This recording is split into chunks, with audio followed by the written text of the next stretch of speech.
Oil, the lifeblood of modern civilization. But our gas-fueled journey is approaching the end of the line. We are in an SUV headed down a bumpy road toward a cliff. More and more, we're gobbling up oil faster than we can pump it out. And what happens when the wells run dry? The world descends into a giant global recession, and people start pushing other people trying to get at the last of the oil. That will very quickly ignite the last war we'll ever fight. The struggle for oil could mean the end of civilization. The four horsemen: war, famine, pestilence, and death.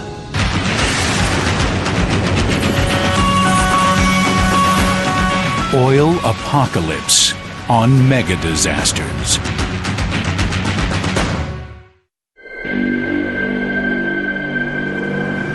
Our world is a giant machine with billions of moving parts.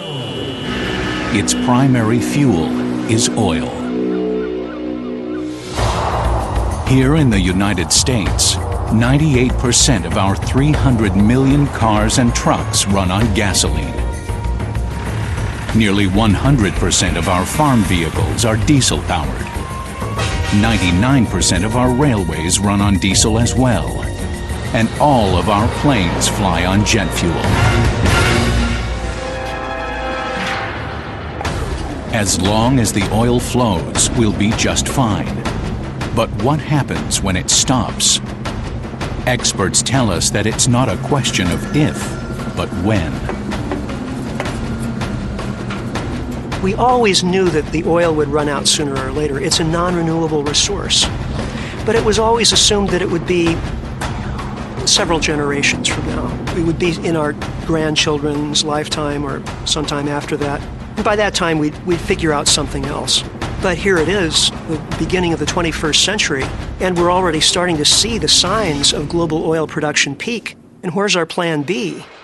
Failing to plan is planning to fail. And I have not seen any plan so far.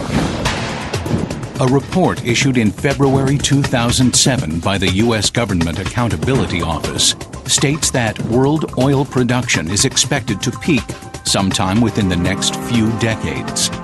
But despite this prediction, the federal government hasn't devised a plan to deal with the frightening consequences. As the world's oil supplies become depleted, we could be faced with rationing, social unrest, and even war. The demand for oil keeps increasing, particularly with China and India becoming nations of drivers. And with the demand increasing and the supply decreasing, there will be a crunch. The worst-case scenario is a global recession, and the recession seems to be going on and on. The argument of do something about it is increasingly brought to governments, and they turn to military action.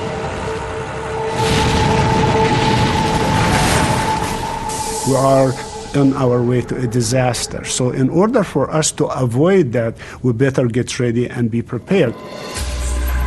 But while everyone feels the pain at the pump, very little has been done to prepare for the worst.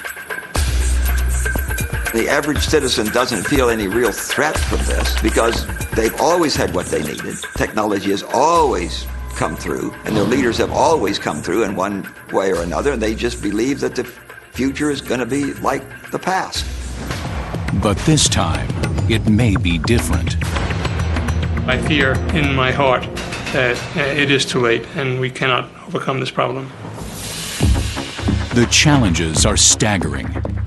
The transition from fossil fuels to alternative renewable energies is only now beginning to be ramped up.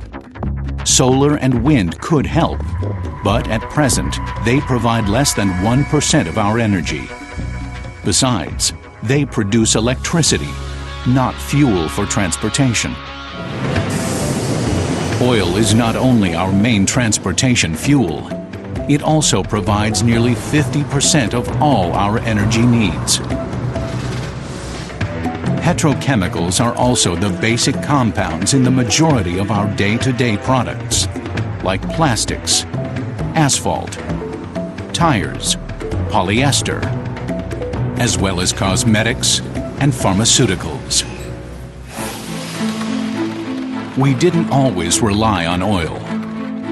Prior to the mid-19th century, the major sources of power were animal, human, wind, water, coal, and wood. When Colonel Edwin Drake drilled the first American oil well in Pennsylvania in 1859, few realized how important this product would become for our society. When we first started using oil back in the 19th century, it was for lubrication and also for lighting. But a few decades after Drake's first well, the automobile made petroleum a vital resource. To feed this hunger for oil, geologists were continually on the hunt for more oil fields. Petroleum fueled the technological expansion of America and the world. It was in planes, trains, and automobiles. Cheap and plentiful, oil was both the goose and the golden egg, stimulating progress that seemed as if it would go on forever.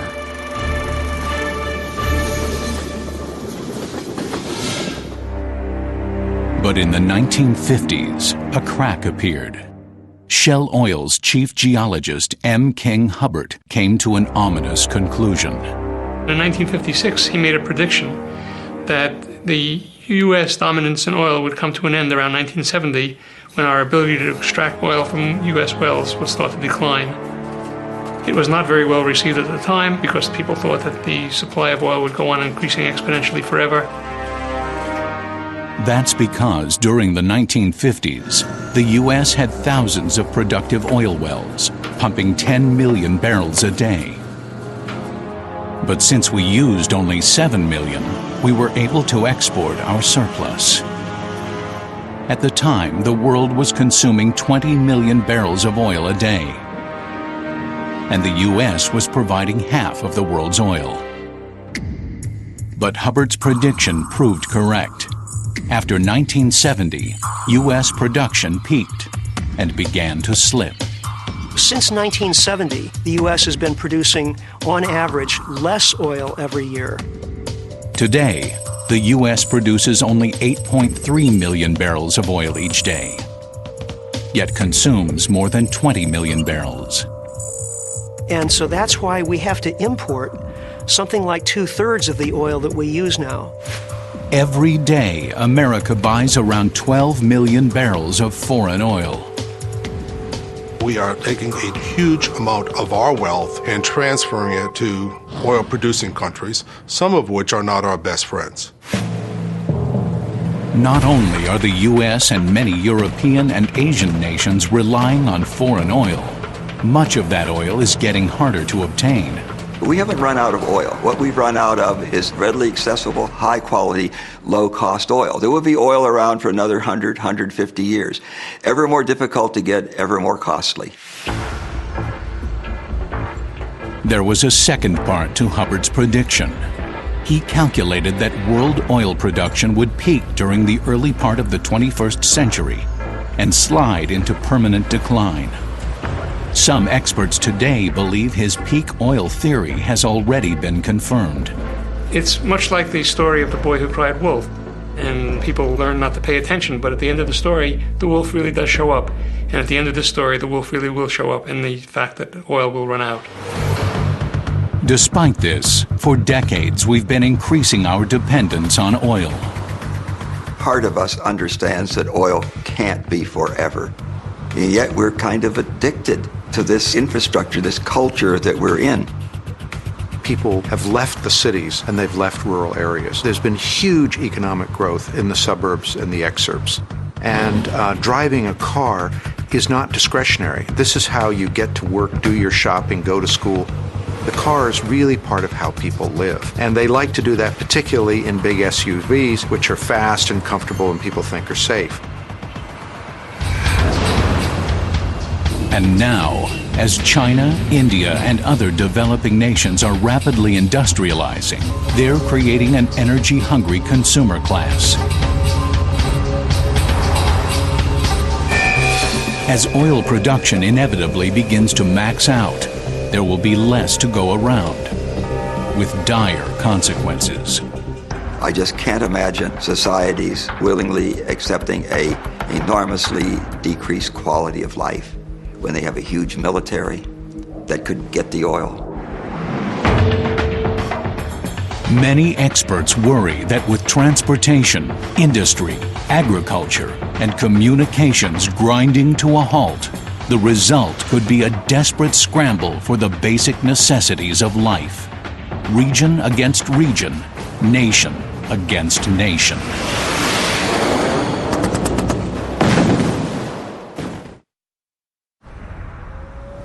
Is the world really running out of oil? We've already consumed 1 trillion barrels of petroleum since 1859. But scientists are telling us there may be 1, 2, or even 3 trillion barrels left. So, should we be alarmed? The 3 trillion that is left might not last as much as the 1 trillion. That's because our rate of consumption is accelerating. We are depleting this huge inventory faster than ever. Peak oil as a topic of severity to the 21st century will very quickly overwhelm global warming as the thing we're all focusing on, because this is a problem that's on our doorstep now or maybe already inside our room. And while we might not know the exact expiration date on the world as we know it, that day will come. So the quest for new oil is a matter of survival.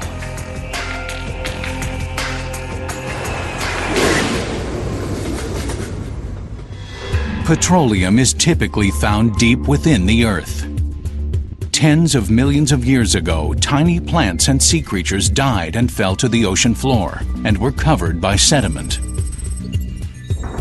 Over thousands of centuries, the mass of organic material went through a chemical transformation. If it reaches just the right temperature, it got cooked into oil. If the oil becomes trapped within the sedimentary layers by a layer of rock, it forms a reservoir. Oil is lighter than water. It will float up, and we need something to prevent that oil from coming all the way to the surface and evaporating naturally. In the early days of oil exploration, engineers would drill wells in and near areas where oil was actually seeping up and out of the earth. Gradually, geologists got better and better at understanding how oil was formed in the first place, and therefore where to look for it, and started applying more and more technology to it. Since the 1930s, geophysicists looking for likely reservoirs of oil have utilized seismic imaging to study the ground below the surface. It's similar to the medical technology of ultrasound. They send sound waves into the earth and measure the way the sound bounces back. While this technology helps, oil exploration is still a gamble. If the well turns out to be productive, the crude oil will then go to the refinery, where it's modified to make gasoline, diesel, jet fuel, and other products. But finding the oil and getting it out of the ground is only half the challenge. You also have to be able to get to the oil. The big issue on oil is whether we will have access to oil fields, whether U.S. companies or the developed world, our allies, will have access to the oil fields. Saudi Arabia cranks out more than 10 million barrels of oil daily. And since it consumes only a fraction of what it produces, it is the world's leading oil supplier. Saudi Arabia is by far the most influential. It is irreplaceable. This is like the central bank. You shut it down, you shut the whole global energy system down. Some experts, including Houston investment banker Matthew Simmons, believe that Saudi Arabia has already reached peak oil production and that its current rate of export cannot be maintained. Based on his research and laid out in his book, Twilight in the Desert, he claims Saudi Arabia has inflated its oil reserves from 160 to 260 billion barrels. They have vast amounts of oil, but it's a little bit like when you're using toothpaste, and about halfway through the tube, it starts to get harder and harder to get the remaining amount out, and you finally throw the toothpaste tube away with an awful lot of toothpaste still left in the tube. It's just not worth getting out. That's where we are today with our high-quality oil.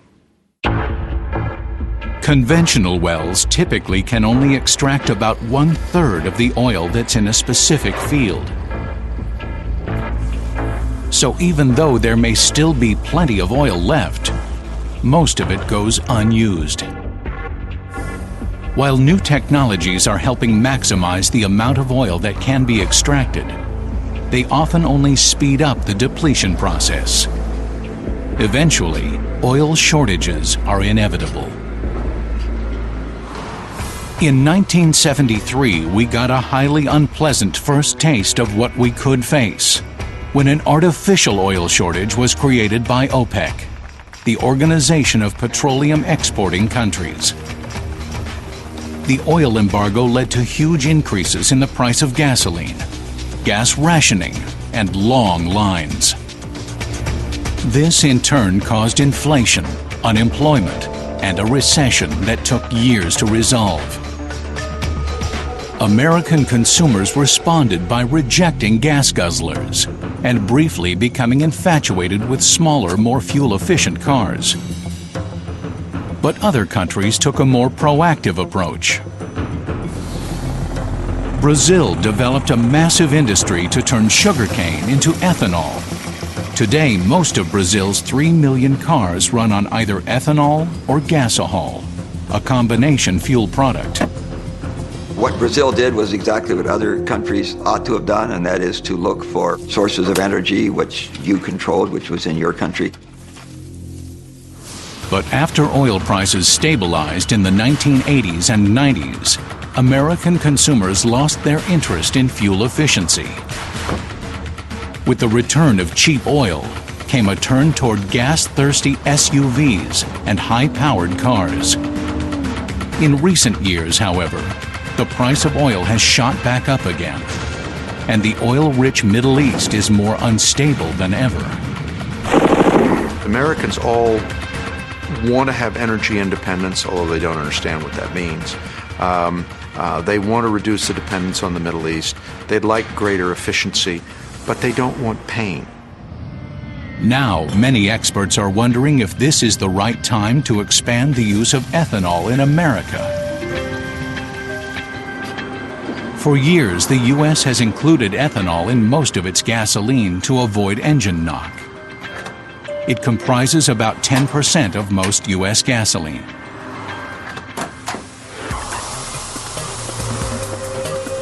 Ethanol, which is actually a high-proof version of alcohol, is made by fermenting any number of organic substances, such as sugarcane, grains, corn, or even lawn clippings and garbage.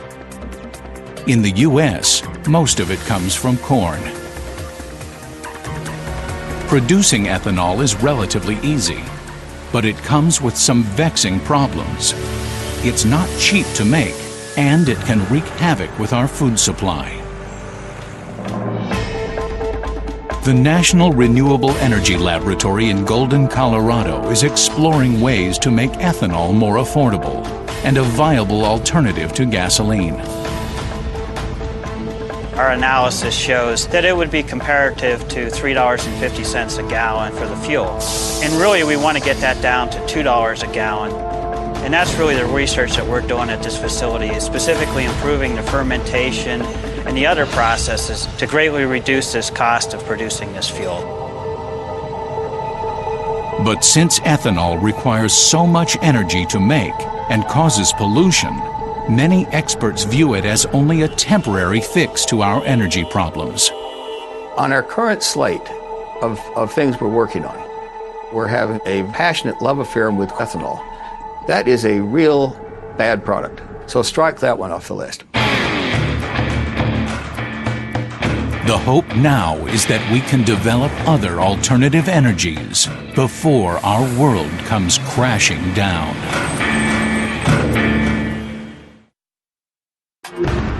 Oil won't last forever, and the days of the gasoline-powered automobile may be numbered. If we want to avoid a catastrophic social breakdown, many experts believe we must focus our efforts on reinventing the car. There's a variety of options that we have, and the difficult challenge for us is it will take time to make the transition. One possible solution, hydrogen fuel cell technology, has been around for decades. It's been used to power our spacecraft, including the space shuttle. It would seem to be an ideal alternative. Powerful, renewable, clean energy. No harmful emissions. Many of the car companies are investing in hydrogen fuel cells and saying that we'll have commercial hydrogen cars in the next decade or two. At the National Renewable Energy Lab in Colorado, scientists are helping to develop this new technology. This demonstration model shows how it works. It starts with sunlight coming in, producing electricity through a photovoltaic solar cell. That then uses electricity in an electrolyzer, which splits water, which is H2O, into hydrogen and oxygen. It then separates the hydrogen and oxygen and feeds them back into a fuel cell, producing electricity, water, and heat. And that then can provide the power for a car. So simple, so elegant. There are just a few hitches. For one thing, the price. Demonstration models of fuel cell cars currently cost up to $1 million. And there are other problems. Unlike oil or ethanol, hydrogen in itself is not an energy source. It takes energy to create it. You have to make the hydrogen from something else. Most commercially made hydrogen now is from natural gas. It's possible to make hydrogen from water, but that requires a lot of electricity. So, if practical fuel cells are decades away, what's the short-term solution? A growing number of energy experts believe hybrid technology can help bridge the gap. Honda introduced the first mass-produced car of this type, the Insight, to the U.S. market in 1999. These cars are amazingly efficient. They use an electric motor and a gasoline engine, which coordinate to power the vehicle. Hybrids use much less gas than conventional cars because electric motors are far more efficient than even the best internal combustion engines. And hybrids are getting more popular. Hybrid sales are up, but the fact of the matter is it takes about 14 years to turn over the capital stock of the automobile fleet. So we're just beginning on that. There's still a lot of SUVs out there, and people want to keep driving them. Nonetheless, with gas prices going up, SUV sales are down, and hybrid technology continues to evolve. The next phase is a plug-in hybrid. Charged up overnight, it could take the average commuter on a 40-mile round trip, using only the vehicle's electric motor without reverting to gasoline power. A special feature of a plug-in hybrid is that you have more battery capacity and you're able to go 10, 20, 30, 40 miles depending on the battery size and capacity. The challenge now is to develop batteries that pack a bigger bang of energy and last longer. Meanwhile, fully electric cars, previously introduced by General Motors 10 years ago, are making a comeback. The Detroit automaker promises to roll out a production model of its concept car, the Volt, within a few years. While this may sound like good news on the surface, a closer look reveals that any kind of electric car will be accompanied by a whole new set of challenges. Where do we get all the extra electricity? And the most likely source, of course, is coal, because that's where we're getting most of our electricity now. If we have an electric power plant that's based on coal, it generates a great amount of carbon dioxide and unfortunately mercury as well, which is currently put into the atmosphere. This causes climate change. But the development of new technology may provide a solution. There are several ways we can deal with that carbon dioxide. In a big plant, it is not terribly difficult to capture the carbon dioxide. It's expensive, but not difficult. Instead of allowing the carbon dioxide to be released up into the atmosphere, it can be piped down deep into the earth for permanent storage. Experts hope this will allow us to burn coal cleanly. Clean coal technology would be one of the pillars, if you will, of any long-term national energy policy. Even nuclear energy, with its potential for dangerous reactor failures and radioactive waste that lasts thousands of years, is being reconsidered for expansion. Currently supplying 1/5 of U.S. power, it has a key advantage. Nuclear is one of the few options that we have that offers a means of producing electric power without emissions of carbon dioxide and other greenhouse gases. By far the most widespread and cleanest energy resources available are solar and wind. Scientists are working to achieve the next breakthrough in these alternative energy technologies. The purpose of this lab is to try to blend and meld together multiple ways of making different types of solar cells in order to make them more efficient and reduce the cost. But it will take decades before solar and wind power will be widespread enough to replace coal and provide the power for electric cars. The truth is, we are never going to be able to just unplug one thing and plug in another thing, and that is a great myth that Americans continue to have. We need now to have a very aggressive conservation program to buy some time and free up some energy. What are the best risks for the future? Conservation is almost always cheaper and faster to apply than research into energy sources or ramping up alternative energy production. But energy conservation would require a drastic change in a lifestyle dependent upon oil and other fossil fuels. We live like the gods. The energy we use just permits us an incredible quality of life. And of course, the big challenge is, what can we do to preserve the quality of life that we have now? Ironically, the high price of gasoline may actually be helping to motivate conservation and innovation.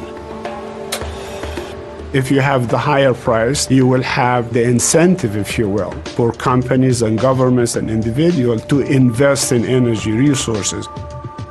The high price of oil is, in fact, probably one of the most important factors to getting these alternative technologies in the market more quickly. What is the best solution? There is no one best solution. It's really an array of solutions, a combination. You can either make a comfortable transition now or a very rough transition later. It's doable and you can sustain a good lifestyle. Now, you may not have gigantic multi-ton SUVs for everyone to thunder around in, but it's going to end sooner or later. But for the time being, the gasoline-fueled automobile is the beast with an unlimited appetite. To continue to feed it, the oil companies will have to do everything they can to find new sources of supply. If they can achieve this, they'll help buy us more time to develop alternative energies before it's too late.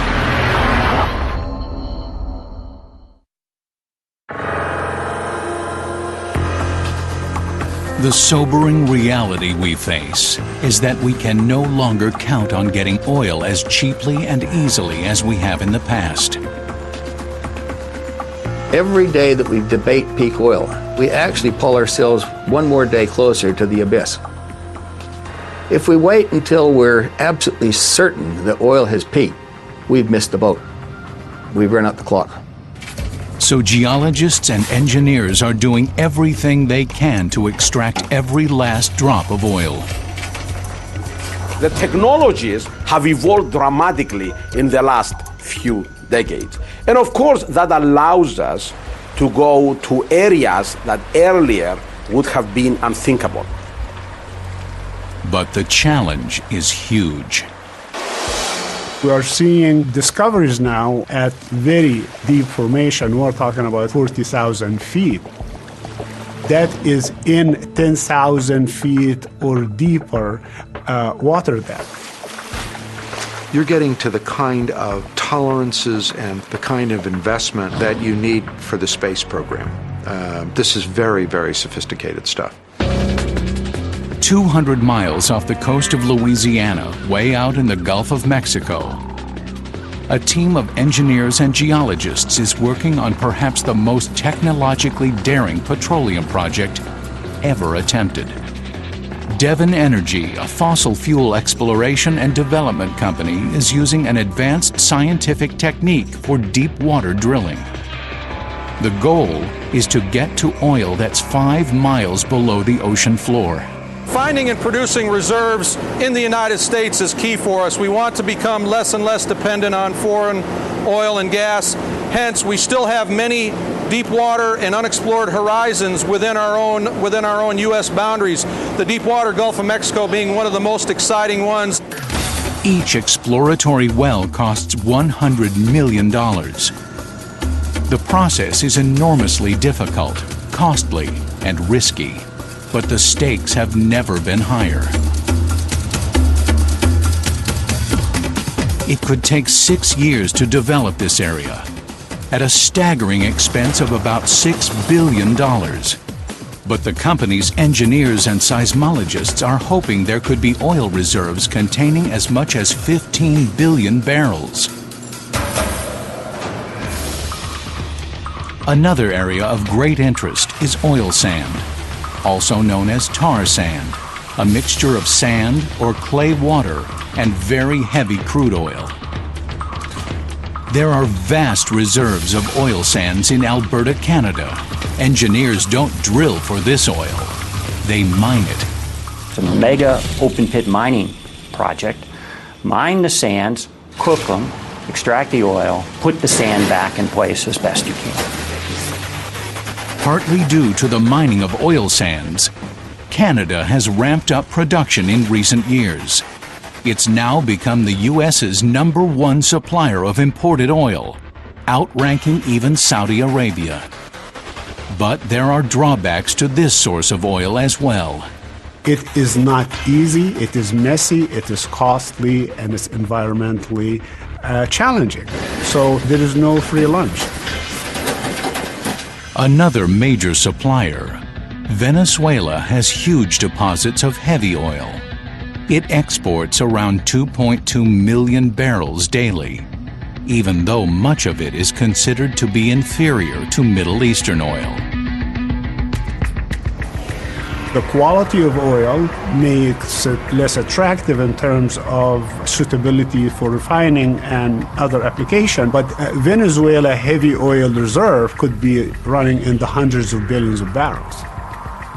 The type of heavy oil found there needs more refining than the light crude that comes from the Middle East. But the growing demand has made Venezuelan oil economically attractive. As geologists search everywhere for more petroleum, their attention has focused on the potential of oil shale. First discovered in the early part of the 20th century, oil shale is not liquid. The oil must be withdrawn from solid rock. Oil shale is unborn oil. It's organic inclusions in rocks that sank not deep enough in the earth to be cooked into oil. And so it's not oil. There are vast deposits of oil shale in Colorado. That area holds more oil in the form of oil shale than the total oil reserves of Saudi Arabia. Unlike regular petroleum, oil shale is actually refined in place. One method being tested is a process in which heated carbon dioxide is injected down into the shale formation. And when it turns to liquid oil, it is then pumped out. But again, there are problems. It's environmentally very damaging and extremely expensive, and it may take more energy to produce the oil than the oil will produce. So whether oil shale will ever be an important resource remains to be seen. Another possible source of oil is coal. During World War II, the Nazis, desperate to fuel their war machine, developed this technology. The Germans flew their Air Force during World War II on aviation gasoline made from soft brown coal. So the technology is not a mystery.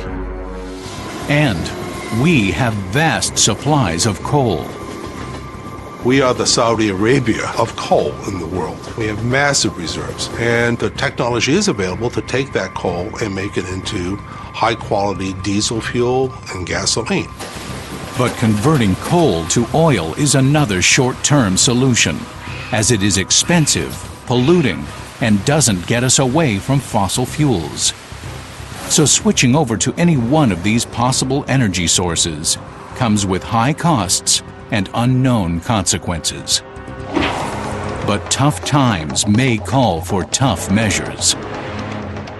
It's already too late to have a truly soft landing. In other words, we can't start now to make these changes and hope to have a transition from our current society to a truly sustainable society without any cost, without any pain.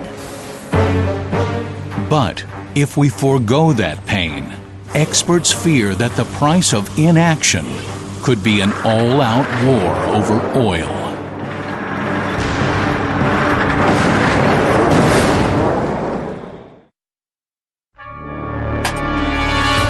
As demand for oil continues to outpace supply, a domino effect of serious developments could propel us toward a tipping point from which we would plunge into social and economic chaos, and worse. There isn't a viable Plan B out there. And the alternative to Plan B, sort of Plan C, is a global recession worse than the Great Depression of the 1930s. The four horsemen of the apocalypse: war, famine, pestilence, and death. Based upon projections by a growing group of energy experts, the following scenario could be our fate in the not-too-distant future. By 2012, an energy-hungry middle class of automobile owners has continued to explode in China, India, and other developing countries. The world's demand for oil has jumped from 84 million barrels a day to 100 million. Producers and refiners cannot keep up. This creates a ripple effect. Nations begin jockeying for position as oil becomes ever more scarce. With oil supplies as tight as they are, a sudden man-made or natural disaster could trigger the unthinkable. My biggest fear, and should be the world's biggest fear, is something similar to September 11 would take place in Saudi Arabia. The Saudi facility at Ras Tanura is the largest terminal in the Persian Gulf. It receives and transports 10 million barrels of oil a day.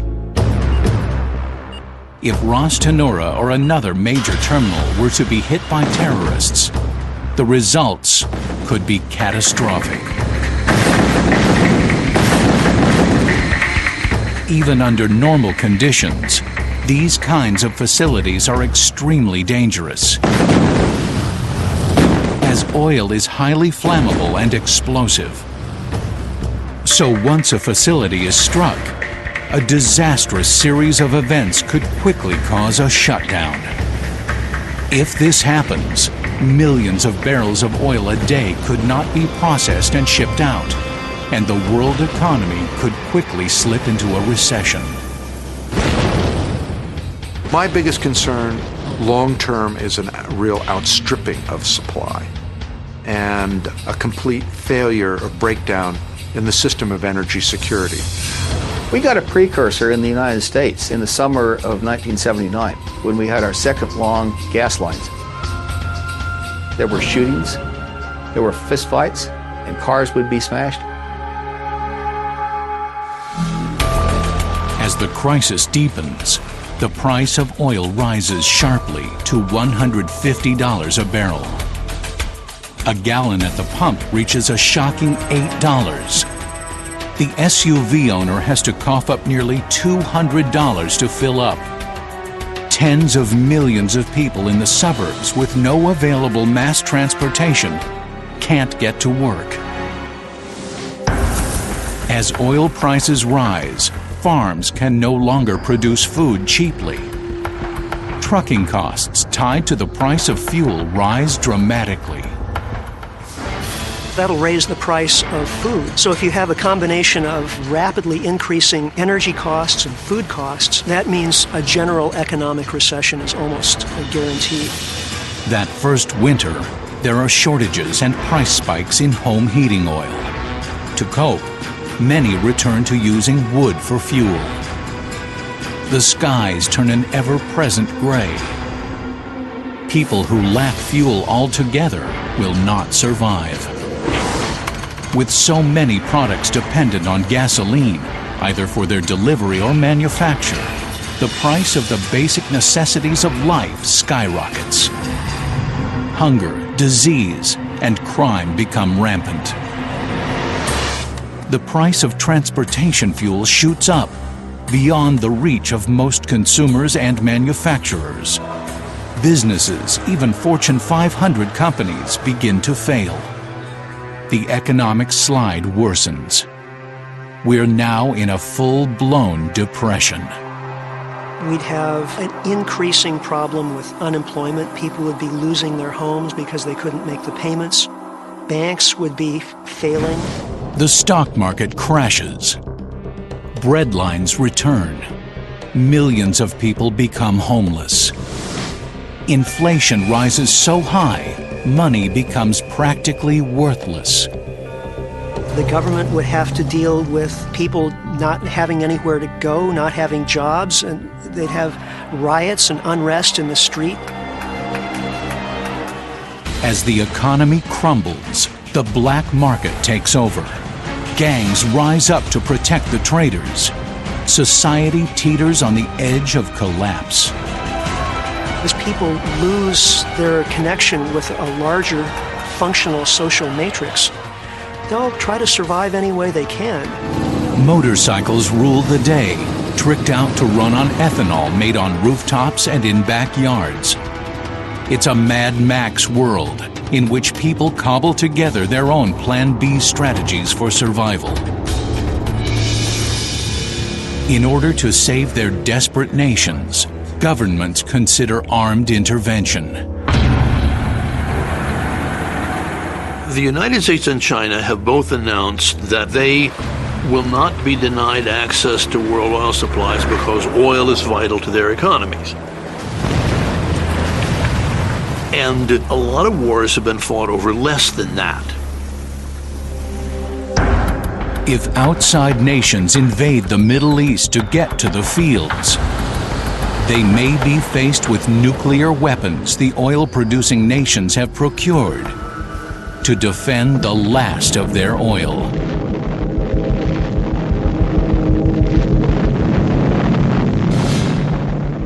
Because this is the most important aspect of the economy, this will be something we'll fight over. It'll be a real quick solution. Society will end. Is this nightmare scenario inevitable? Some experts believe there's still time to do something about this impending oil crisis. We have a real narrow window of maybe 5 to 7 years to avert the clash of society and implement a very massive Plan B that takes global coordination. I am a real believer that every individual can make a difference in this, and conservation is going to be at least half the equation going into the future. We have to basically grow up and realize that there are challenges, that we have to make some changes, sacrifices. But again, it is better than war. Any sacrifice we make out of our pocketbook or inconvenient, it is better than losing somebody else's life. Far better.